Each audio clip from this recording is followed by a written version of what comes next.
오늘부터 사도행전 1장부터 시작해서 우리 사도행전 전체를 보며 12주를 가게 될 텐데, 앞으로 12주 동안 조금 다른 포맷으로 말씀을 전하게 됩니다.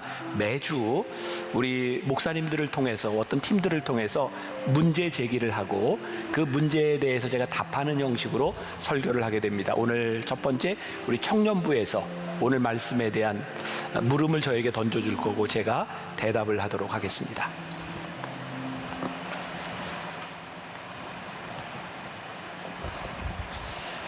네, 이번 시리즈 첫 번째 문제 제기를 맡은 만나교회 청년사역을 담당하고 있는 김종윤 목사입니다. 고린도전서 15장에 보면요, 부활하신 예수님을 직접 만나고 경험했던 사람의 숫자가 500여 명 됐다고 기록되어 있습니다. 그런데 방금 본문을 통해 보셨다시피 마가의 다락방에서 약속하신 성령을 기다렸던 사람은 120명이었습니다. 나머지 380명은 사라져버린 것이죠. 그들은 왜 기다리지 못했을까요? 그 몇 가지 이유들을 우리 청년들의 스킷 드라마로 보시겠습니다.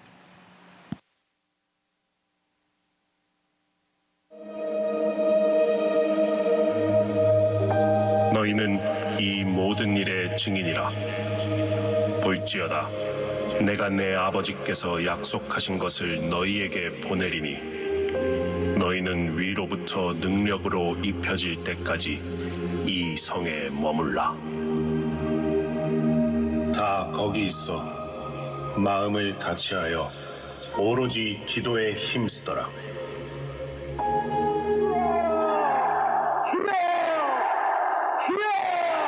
오, 살아계시고 거룩하신 우리 하나님 아버지, 우리 아버지여, 오늘 이 자리에 와 계시면 아멘. 내 아버지 아멘.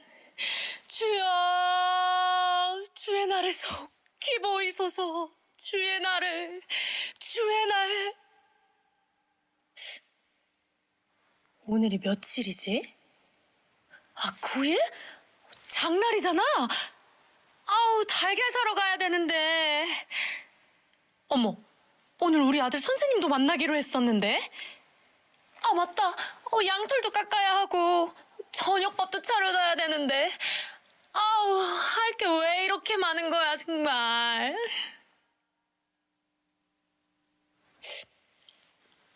그러면 아무도 모르게 얼른 다녀와야겠다. 날 전하신 예수님이여, 하늘 문을 여시오. 성령으로 충만하게 채워주시오. 주여, 주님 아멘. 예수님! 오, 사랑하신 예수님 오신 거 아니었나? 다시 집중해서 기도해야겠다. 얼마나 지났지? 1분밖에 안 지났네. 꽤나 오래 한 것 같은데. 아직 예수님 안 오셨구나. 다시 기도. 1시간은 했나? 언제 오시는 거야? 계속 똑같은 기도만 하려니까 너무 지루한데. 한 번만 더. 아우, 다리도 저리고 지루해서 더는 못하겠다. 예수님이시여, 우리를 죄에서 해방시켜 주시옵소서. 우리 주님이시여, 우리를 축복하여 주시어 그 주님 간절히 기도합니다. 네, 보신 바대로 급한 일 때문에, 또 자기의 계획들 때문에 그 자리를 지키지 못했던 사람들이 있었을 것이고요. 언제까지 기다려야 될지 모르기 때문에, 그 지루함 때문에 그 자리를 떠난 사람 있었을 것입니다. 이 기다림이 어려웠던 이유가 방금 말씀드린 대로 언제까지 기다려야 할지를 모르는 기다림이기 때문입니다.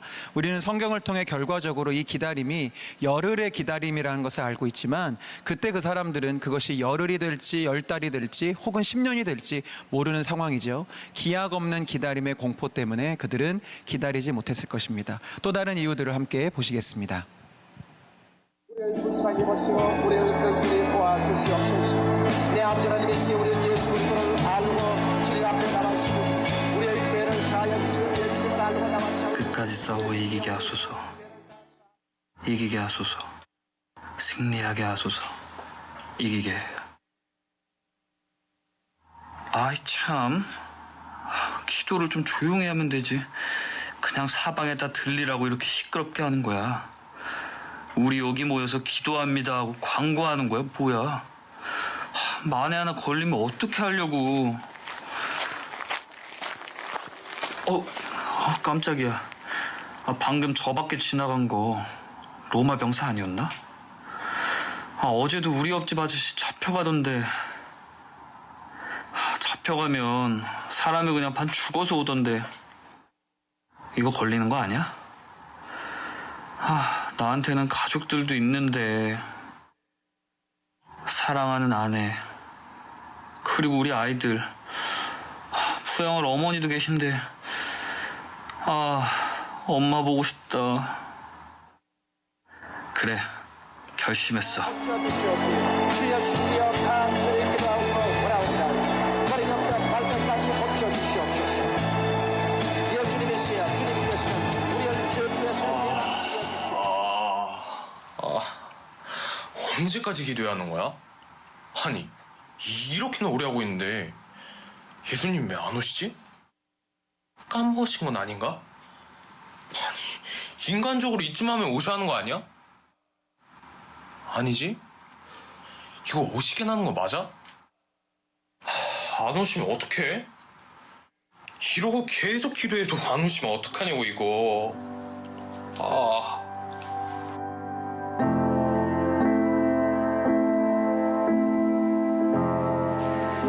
네, 어떤 이들은 무서움 때문에, 두려움 때문에 잡힐까 봐서, 예수님처럼 또 그렇게 죽임을 당할까 봐서 그 두려움 때문에 떠나간 사람도 있었을 것이고요.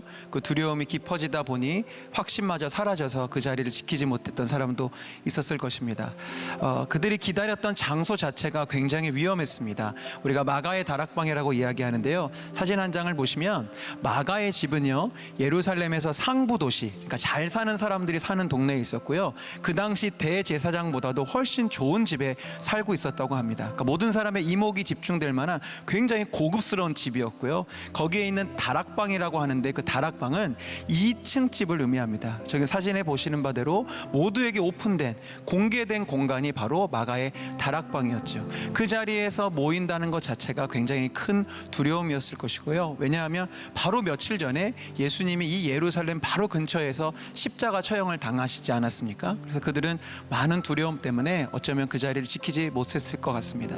제가 이렇게 묵상을 해보니 그 자리를 지키지 못했던 380명의 그 마음이 이해가 되더라고요. 그래서 오늘 목사님께 질문 드리고 싶은 게 무엇이냐면, 예수님께서 이 성에 머물러라고 명령하셨기 때문에 기다려야 되고 순종해야 되는 것은 머리로는 잘 알겠는데요, 이 기다림의 상황이 가만 보니까 어렵고 두려운 상황인 것 같습니다. 아마 저도 그 당시에 제자들이었다면 기다리지 못했던 380명 중에 하나가 아니었을까 싶은데요, 어떻게 나머지 120명은 이 위험한 기다림을 기다릴 수 있었나요? 그리고 이 기다림에는 어떤 의미가 있나요? 목사님 알려주시면 감사하겠습니다. 고맙습니다. 이렇게 물어주셔서 한마디도 안 하고 하는 거야? 네. 자, 오늘 기다림에 대한 이야기를 함께 나누어 보려고 합니다. 오늘 말씀의 제목은 언제까지 기다려야 하나요? 자, 흥미가 좀 생기세요? 우리가 살아가는 동안 이 기다림이라고 하는 것은 늘 존재합니다. 문제는 기다림에 의미가 있는 사람이 있고 기다림이 의미가 없는 사람이 있을 뿐이죠. 이 기다림이라고 하는 것은 또한 우리의 믿음과 굉장히 밀접하게 연관이 되어 있습니다.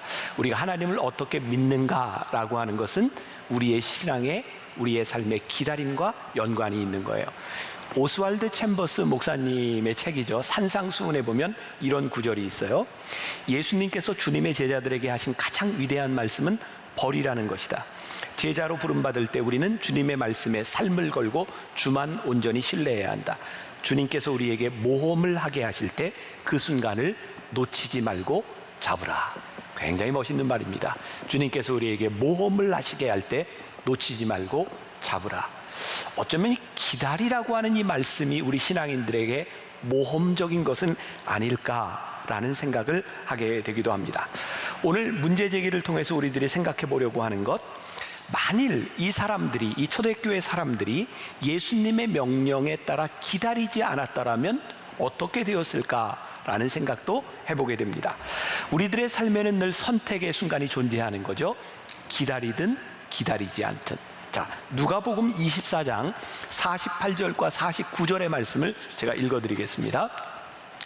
너희는 이 모든 일의 증인이라. 볼지어다 내가 내 아버지께서 약속하신 것을 너희에게 보내리니 너희는 위로부터 능력이 입혀질 때까지 이 성에 머물라 하시니라. 이 말씀은 예수님께서 부활하신 후에 제자들에게 부탁하신 말씀이고, 이 말씀이 사도행전으로 이어지고 있어요. 여러분들 주님은 나의 최고봉 묵상 매일 새벽 잘 하고 계시죠?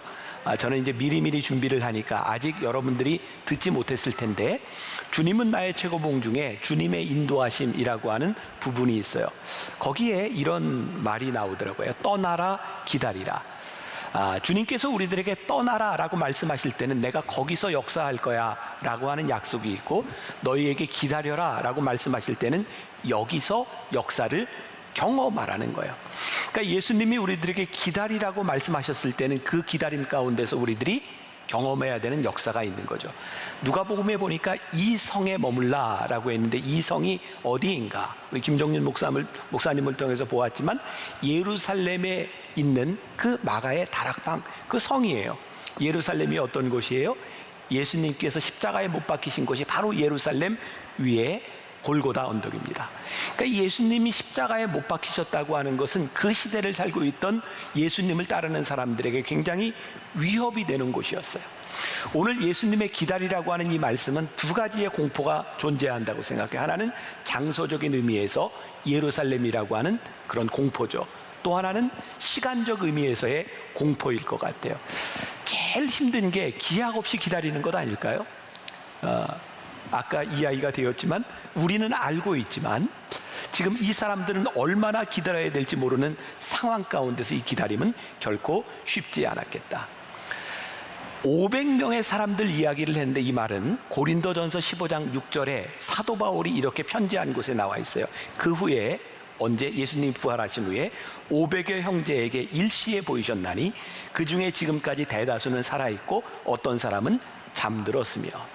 예수님께서 마리아와 제자들에게 보이신 거 말고 일시에 500명에게 부활하신 모습을 보여주셨는데 대부분은 아직 살아있고 그렇지 않은 사람도 있다. 그런데 그 500여 명 가운데 오로지 120명만 예수님의 약속을 의지하고 있었다는 거예요.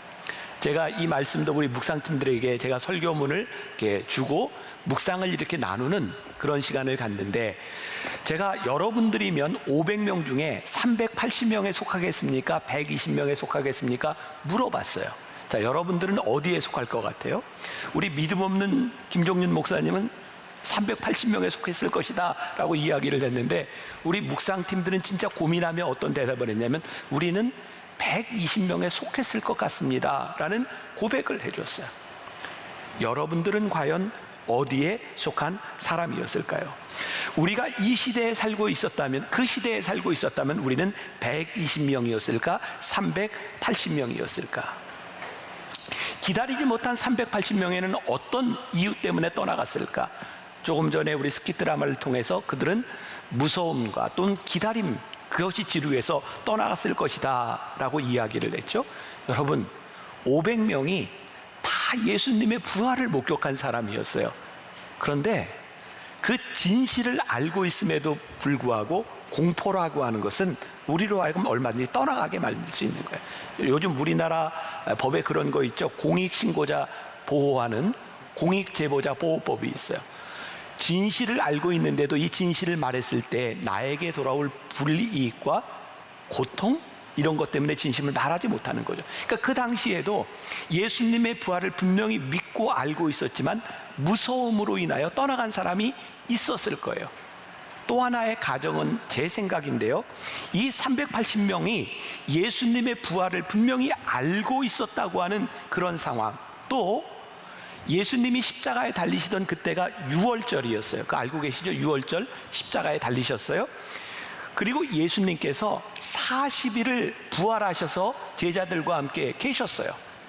그리고 오순절은 바로 6월절 지난 다음 50일이 지난 게 오순절이니까 예수님이 부활하시고 40일 후에 승천하시고 열흘 만에 오순절 성령 역사, 성령 강림절을 경험하게 된 거죠.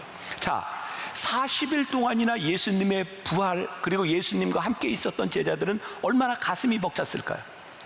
제 생각에는 무서워서 떠난 사람보다는 어쩌면 380명 가운데 그 뜨거운 가슴을 가지고 예수님을 증거하라고 나간 사람들이 더 많지 않았을까라는 생각을 하게 됩니다. 예수님께서는 기다리라고 말씀하셨는데 어떤 사람은 공포로 인하여 어떤 사람은 그들의 뜨거움으로 인하여 기다리지 못하고 떠나간 사람이 있었을 것이라는 가정을 하게 돼요. 자, 그러면 이 120명의 사람들은 어떤 이유로 기다렸을까? 그리고 그들이 기다렸다고 하는 것은 우리들에게 어떤 의미를 가져다 주는 것일까? 자, 사도행전 1장 14절과 15절 우리 장로님이 읽어주신 부분인데 같이 한번 봅니다. 14절 15절 시작. 여자들과 예수의 어머니 마리아와 예수의 아우들과 더불어 마음을 같이하여 오로지 기도에 힘쓰더라. 모인 무리의 수가 약 120명이나 되더라. 그때 베드로가 그 형제들 가운데 일어서서 이르되. 자, 우리들이 말씀을 볼 때 그 말씀을 우리들의 삶에 적용하는 건 굉장히 중요한 일이에요. 예수님께서 이 성에 머물라라고 마가의 다락방에 머물라라고 말씀하셨는데 우리들 스스로에게 물어봐야 되는 것은 우리들의 기다림의 장소는 어디냐는 거예요. 오늘 주님께서 너희들 거기에서 기다리며 기도에 힘써 라고 말하는 그 자리는 어디인가? 우리 묵상팀들은 이렇게 대답을 했더라고요. 나에게 기다림은 내 가정이고 직장입니다. 어떤 분은 가정과 직장 그것이 아니라 지금 있는 그 자리가 기다림의 장소입니다. 어떤 분은 나의 사명과 직분의 자리, 그것이 바로 예루살렘입니다 라고 이야기를 하고 있어요. 여러분들에게 이 기다림의 장소는 어디인가? 중요한 것은 120명이 모여서 기도하는데 오늘 말씀해 보니까 마음을 같이하여 이렇게 되어 있어요. 이 14절 말씀은 유진 피터슨의 메시지 성경에 보면 이렇게 설명을 해놓고 있습니다. 이들은 끝까지 이 길을 가기로 뜻을 모으고 온전히 하나가 되어 기도했다. 120명이 모여서 기도할 수 있었던 이유 가운데 하나는 그들이 마음을 같이 하기로 뜻을 모으기로 그들이 함께 하기로 결심한 사람들이었다는 거예요. 자, 우리 500명 중에 380명은 어디 있는지 흔적이 없고 120명이 남아있어요. 자, 성경에 보니까 120명 밖에 안 남았더라 이렇게 되어 있죠. 이렇게 물을 땐 되게 아닌 거예요. 지금 무슨 말인지, 자, 120명이나 되었더라 라고 되어 있어요. 아주 놀라운 일입니다. 우리는 380명이 떠나고 120명이 있으니까 120명밖에 안 돼 라고 생각할지 모르지만 오늘 말씀은 120명이나 되었더라 라고 이야기를 하고 있어요. 120명의 사람들은 그들의 뜻을 모아서 우리들이 기다리기로 결심한 이 사람들, 같이 기다리기로 동의한 이 사람들은 120명의 숫자가 적다고 느낀 것이 아니라 120명이나 되었더라 라고 성경이 기록하고 있는 거예요. 자, 사도행전 1장 12절에 보면요, 제자들이 감람원이라 하는 산으로부터 예루살렘에 돌아오니 이 산은 예루살렘에서 가까워 안식일에 가기 알맞은 길이라 라고 되어 있어요. 자, 보세요. 감람원이 어디냐면 예수님께서 승천하신 곳입니다. 예수님이 승천하셨다고 하는 것을 본 제자들은 어떤 마음이었을까요? 야, 예수님 승천하셔서 들뜨는 마음? 저에게는 부활하신 예수님이 같이 계시다가 승천하셨다고 하는 그 장면을 보는 제자들에게는 굉장히 서운한 마음과 우리끼리 어떻게 살아야지 하는 마음을 충분히 가지고 있었을 것 같아요. 그리고 그들이 함께 내려오면서 예루살렘 가까운 곳에 마가의 다락방에 모였는데 거기가 안식일을 지키기에 적절한 장소였다라고 말을 하고 있는 거예요. 감람원에서 들어온 이들이 불안한 마음을 가지고 있었는데 어떤 동의를 했냐면 우리들이 함께 모여서 여기에서 예배를 드리면 좋겠다, 뜻을 모으면 좋겠다, 우리들이 성령을 기다려야 되겠다, 이렇게 동의한 사람이라는. 여러분, 교회는 이 동의 가운데 시작되고 있습니다. 우리가 지금 예배 드리는 이 교회의 시작은 단순히 사람들이 모인 공동체를 의미하는 것이 아니라 우리들이 주님의 약속을 기다리기로 약속한 사람들의 공동체가 교회라는 거예요. 교회는 그래서 몇 사람이 모이느냐 숫자에 대한 관심이 아니라 여기에 약속을 붙드는 공동체로 우리들이 존재하는가에 대한 부분이죠. 약속을 붙들고 기도하는 사람들, 그들의 선택이 없었다면 지금의 교회는 존재하지 않았을 겁니다. 여러분들, 제가 설교할 때 그런 얘기 참 많이 해야죠. 교회의 시작은 2000년밖에 되지 않습니다. 하나님의 역사는 2000년 전에 교회가 아닌 곳에서도 일어나고 있었어요. 그러니까 그들이 이 선택을 하지 못했다면 지금과 같은 교회 공동체는 존재하지 않았을지도 몰라요. 자, 만일 오늘날 우리 교회가 하나님의 약속을 의지하지 않고 오늘 우리 교회가 마음을 같이하여 기도하지 않는다면 이 땅의 교회는 사라질지도 몰라요. 무서운 이야기이기도 하고 참 감사한 이야기이기도 합니다. 오늘 이 예배하는 공동체 가운데 주님의 약속이 존재하는가? 제가 이 말씀을 준비하면서 굉장히 두려운 마음이 있는 거예요.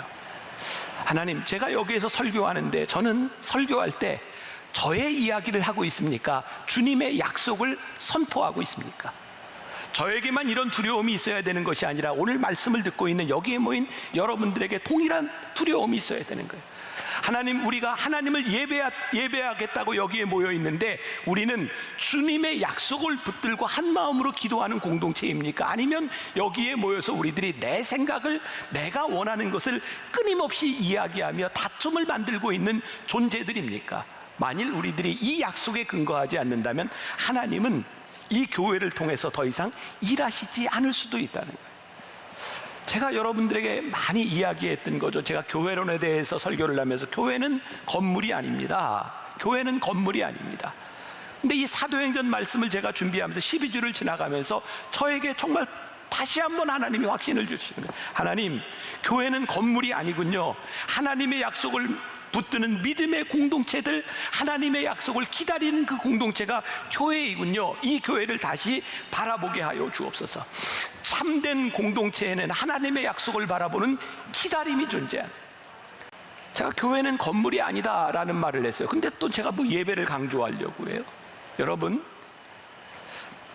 건물이 교회는 아니지만 이 건물인 교회에서 우리들이 예배하는 것이 얼마나 귀중한 일인지 몰라요. 지금 코로나를 지나면서 우리들이 참 이제 힘들어 하는 부분들이 있죠. 우리들이 이러다가 예배를 안 드리는 것 아니야? 우리들이 예배를 이게 공동체가 깨어지는 것 아니야? 여러분, 우리의 믿음을 지킬 수 있는 것이 이 예배 공동체, 지금까지 역사하신 하나님을 우리들이 기억할 수 있는 것이 예배 공동체라고 하는 면에서 이 예배는 굉장히 소중한 거예요. 제가 이제 6월 중순부터 예배 캠페인을 다시 벌리려고 해요. 사람들이 많이 두려워해요. 이러다 우리들 이제 안 모이고 흩어지는 것 아닐까? 근데 하나님은 저에게 그런 마음을 주셨어요. 아니, 건물에서 모였던 형식적인 예배가 아니라 한 사람, 두 사람 하나님의 약속을 의지하며 모이는 진실된 공동체로 다시 모이는 예배의 회복이 우리들에게 필요하며, 이 예배가 회복될 때 이 세상 가운데 진짜 믿음을 붙들고 말씀을 붙들고 기다리며 기도하는 공동체가 다시 만들어지기 시작할 때 하나님은 우리 교회뿐만 아니라 이 나라와 이 민족, 이 모든 교회에 소망을 주시리라고 저는 분명히 믿어요. 요즘 저는 가슴이 뜨겁고 뛰어요. 하나님이 하실 일에 대한 기대가 있어요. 근데 왜 그런지 아세요? 이번 코로나를 지나면서 저는 시간들이 많았기 때문에 정말 책을 많이 봤어요. 제 인생에 이렇게 책을 많이 보았던 적이 없는 것 같아요. 고전도 많이 읽고 많은 책들을 보는데 진짜 놀라운 게, 지금 우리들이 겪고 있는 이 교회의 위기라고 생각하는 어려움이 이 시대에만 있었던 것이 아니라 2000년 동안 이러다 교회가 존재할 수 있어? 이러다 교회가 없어지는 것 아니야? 라고 생각했던 위기의 순간들이 끊임없이 있었다는 거예요. 근데 놀라운 일은요, 그 시대마다 하나님의 약속을 붙들고 있었던 사람들을 통하여 늘 교회를 새롭게 하셨고 새로운 역사를 하나님이 이루어 가셨다는 거예요. 우리들이 예배, 건물에서 드렸던 예배가 아닌 진짜 예배가 우리들에게 회복되기 시작할 때 하나님께서는 새로운 교회 공동체를 만들어 가실 것이라. 자, 이제 중요한 것은 이들이 모여서 기도할 때 성령께서 임하셨는데 어떤 일이 일어나고 있는가? 자, 사도행전 2장 1절부터 4절까지 말씀 보세요. 3절까지는 성령이 역사하는 장면을, 4절은 성령이 임하셨을 때 결과를 이야기해 주고 있어요. 자, 같이 한번 봅니다. 읽습니다. 시작. 오순절날이 이미 이름에 그들이 다 같이 한 곳에 모였더니 호련히 하늘로부터 급하고 강한 바람 같은 소리가 있어 그들이 앉은 온 집에 가득하며 마치 불에 혀처럼 갈라지는 것들이 그들에게 보여 각 사람 위에 하나씩 임하여 있더니 그들이 다 성령의 충만함을 받고 성령이 말하게 하심을 따라 다른 언어들로 말하기를 시작하니라. 여기 3절에 마치라는 말에 우리들이 주목할 필요가 있는데, 성령님께서 오순절에 강하게 마가의 다락방에 임했는데 이걸 어떻게 표현할 방법이 없는 거야. 이게 도대체 뭐지? 강하게 임재했는데 마치 불이 혀처럼 갈라지는 것처럼 성령님이 임했다. 이게 현상을 이렇게 설명하고 있는 거예요. 그러니까 오늘 성령님의 역사는, 이 오순절 성령의 역사는 우리들에게 어떤 방법으로 임할지 몰라요. 그런데 한 가지 분명한 게, 성령의 충만함을 받았을 때 어떤 일이 일어났냐면 성령이 말하게 하심을 따라 다른 언어들로 말하기를 시작했다. 자, 오늘 이 의미를 우리들이 아는 것이 중요할 것 같아요. 성령이 말하게 하심을 따라 다른 언어들로 말하기 시작했다. 이런 생각을 해봐요. 아니, 성령님이 임하셔서 지금 그 예루살렘에는 어떤 사람들이 모여 있었냐면, 이제 6월절에 오순절에 이렇게 명절을 지키기 위해서 온 사람들은 소위 말하는 디아스포라, 오랫동안 타국에서 살다가 히브리 말을 잃어버린 사람들이에요. 그러니까 그들의 언어가 각양각색인 거예요. 아니, 성령님 역사하셔서 사도들이 그냥 말하면 그냥 다 알아듣게 하시면 되지, 왜 이렇게 번거롭게 각자 다 다른 말을 하게 하셨어요? 여러분들은 성경을 읽으면서 전혀 의문을 안 갖고 보잖아요, 그죠? 이거 내가 이상한가? 그렇지 않아요? 아니, 그렇게 하실 수도 있는데 왜 각자 다른 언어로 말하게 하셨는가? 마틴 로이드 존스 목사님이 진정한 기독교라고 하는 책을 썼는데, 이 책은 여러분들에게 이렇게 권하고 싶은 책은 아니죠. 어려워요. 근데 만일 여러분 중에 나는 이 정도는 볼 수 있을 것 같아 하는 분들에게는 읽으라고 권하고 싶은 책이기도 하고, 이 마틴 로이드 존스 목사님의 진정한 기독교에 보면 이런 구절이 나와요. 교회는 철저하게 하나님이 하신 일에서 시작합니다. 이 말을 듣고 가만히 보니까 교회는 철저하게 하나님의 역사와 하나님의 임재함 가운데서 일어나고 있어요. 여러분, 성경 구약에 보면 아담과 하와가 타락했을 때에 타락한 아담과 하와에게 하나님이 찾아오셔서 부르세요. 하나님께서 이스라엘 백성들을 출애굽시키겠다고 결심하셨을 때 하나님은 시내산에 오셔서 가시나무 불꽃 가운데서 모세를 부르셔서 구원 사역을 이루어가고 계세요. 패역한 이스라엘이 우상 숭배를 할 때 갈멜산에 엘리야가 기도할 때 성령이 임하셔서 하나님께서 새롭게 바꾸어 가고 계세요. 이 초대교회에 성령께서 임재하셨을 때 성령께서는 우리들에게 역사하셔서 하나님의 손길을 통하여 성령의 말하게 하심을 통하여 하나님께서 일하기 시작하는, 마틴 로이드 존스 목사님의 진정한 기독교에 나오는 글이에요. 기독교는 능력입니다. 기독교는 급하고 강한 바람이었습니다. 기독교는 변화를 일으키는 능력입니다. 기독교는 사람들을 변화시킵니다. 기독교는 제자들을 변화시켰으며 그 결과 약하고 겁 많고 소심하고 무기력하고 쓸모없던 그들이 하나님의 강한 용사가 되었습니다. 기독교는 경의입니다. 기독교는 사람들을 깜짝 놀라게 하는 것입니다. 성령께서 우리들에게 임하실 때 겁 많은 우리들을 강해가게 하시고 용기 있게 하시고, 우리들로 하여금 각자 다른 언어를 말씀하게 하시면서 우리로 하여금 그들에게 다가가게 하시는 거예요. 다른 언어로 우리로 하여금 이제 모이라고 하는 것이 아니라 하나님께서 이 교회를 통하여 어떻게 역사하실지, 하나님께서는 늘 인간의 혼돈 가운데서 오셔서 일하시는 것을 우리들에게 보여줘요. 예수님께서 십자가에 달리실 때 마지막 마태복음 27장에 보니까 예수께서 크게 소리 지르시며 영원히 떠날 때 어떤 일이 일어났는지 아세요? 휘장이 갈라졌어요. 성소와 지성소를 가로막는 휘장이 갈라지면서 우리로 하여금 왕 같은 제사장이 되게 하셨어요. 종교개혁은 마르틴 루터가 종교개혁을 하면서 급속하게 역사가 일어났던 것은 라틴어 성경을 독일어로 번역하기 시작하면서 각양 언어로 번역되기 시작하면서 하나님의 말씀이 우리 가운데 들어오기 시작했어요. 종교개혁의 역사가 일어나고 하나님의 역사가 일어나는 거예요.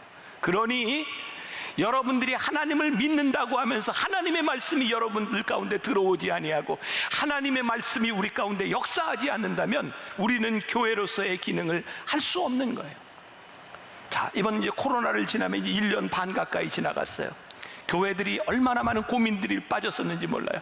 예배를 드려야 돼. 어떻게 드려야 돼? 온라인, 오프라인.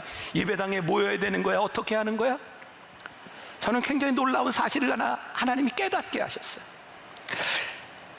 하나님은 일하시는데 언제부터인가 우리가 교회가 하나님을 지킨다고 생각하는 것 같아요. 우리가 이 공간에 모여서 하나님을 지켜야 돼. 예배를 지켜야 돼. 근데 하나님은 이 코로나를 통해서 우리들에게 놀라운 비전을 우리들에게 보여주셨어요. 교회가 나를 지키는 것이 아니라 내가 너희를 통해서 일하는 거야. 너희들이 어떻게 쓰임받을 수 있는지를 보아야 되는 거야. 여러분, 우리의 교회 예배가 중요하지 않다, 모임이 중요하지 않다고 하는 것이 아니라 이제 하나님은 이 안에서만 역사하시던 하나님이 아니라 이 세상 가운데 각각 다른 언어로 말씀하게 하셨던 그 성령님의 역사가 이제 교회를 통하여 뻗어 나가야 된다는 거예요. 여러분, 지금 우리들이 얼마나 마음속에 상처와 얼마나 많이 디프레스가 되어 있어요. 세상 사람들에게 이 교회가 욕을 먹고 아직도 우리들이 이렇게 모이지 못하는 이유 가운데 하나가 대기업에 다니는 사람들, 병원 의사들, 그래서 관공서 공무원들 교회 못 나가게 하잖아요. 교회 갔다 오면 그 다음 날 출근하지 말라고 하는 회사들도 많이 있어요. 교회가 세상 사람들에게 그런 대상이 되어버린 거예요. 그런데요, 하나님께서 저에게 놀라운 비전을 주셨어요.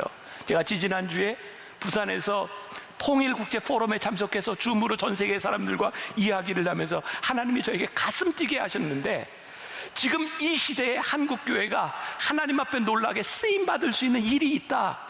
저는요, 정말 놀라운 통계를 보았는데 개신교 목사님들 중에 76%나 되는 사람이 통일이 돼야 된다고 생각을 하는데, 일반 국민들에게 물었을 때 한 23%의 사람들은 23%의 사람밖에는 통일을 원하지 않는다는 거예요. 이유가 뭔지 아세요? 경제적인 이유입니다.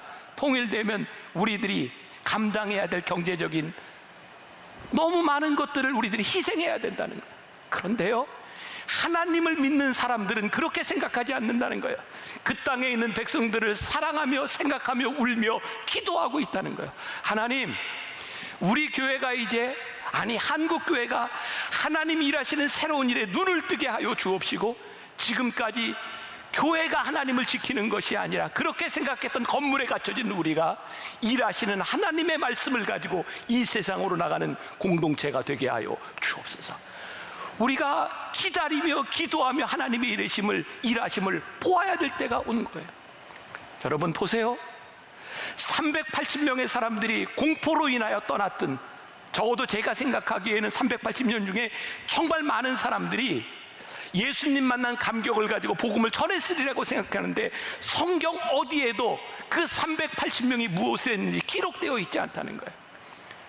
예수님의 부활을 목격했던 500여 명의 사람 중에 단지 120명이 기록되고 있는데, 그들은 어떤 사람인가? 오순절에 성령이 임함을 기다리며 하나님이 일하게 하심을 따라 일할 수 있었던 사람들이 역사에 기록되고 있는 거예요. 기다림은요, 우리 그리스도인들에게 결코 수동적이거나 소극적인 일이 아닙니다.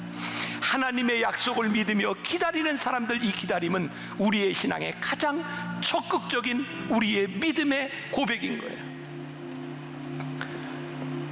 하나님이 우리를 쓰실 수 있다는 것, 무작정 기다린다고 하는 것이 아니라 우리들이 기도하며 인내하며 성령의 임재를 우리들이 기다릴 때에 하나님께서 일하시는 성령의 역사하심을 기다리며 다시 한번 꿈꾸고 깨어날 수 있는 우리 공동체가 되어야 됨을 믿습니다. 오늘은 서론에 대한 말씀을 드렸어요. 이제 이 사도행전에 일어났던 그 성령님의 역사들을 우리 함께 보며 가게 될 터인데, 여러분, 그러나 우리들이 분명히 꿈을 꿉시다.